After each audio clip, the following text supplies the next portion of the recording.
Hello everyone, welcome to நர்பவி சமையல். இன்றைக்கி காளான் பிரியாணி எப்படி செய்யலான்னு பார்க்கலாம்.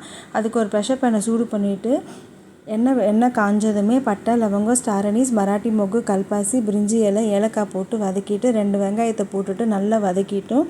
அது பொன்னிறமாகணும். அதுக்கப்புறமா பச்சை மிளகாய், புதினா, இஞ்சி பூண்டு விழுது எல்லாம் போட்டு வதக்கிக்கோங்க. இப்போ தக்காளியை போட்டுட்டு இந்த டிஷ்ஷுக்கு தேவையான உப்பு இதிலே போட்டுடுங்க. அதில் நல்லா தக்காளி மசிஞ்சிரும். அது மசிஞ்சதும் காளானை போட்டு நல்லா வதக்கிக்கணும். இது கூட கரம் மசாலா போட்டுட்டு கிளறி விட்டுக்கணும். ஒரு கப் அரிசிக்கு 2 கப்பு தண்ணி விட்டுக்கணும்.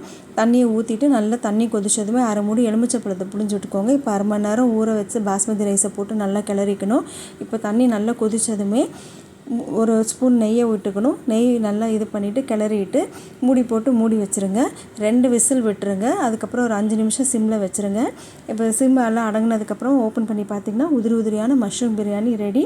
அன்போடு சமைங்க, ஆரோக்கியமாக சாப்பிடுங்க. நன்றி.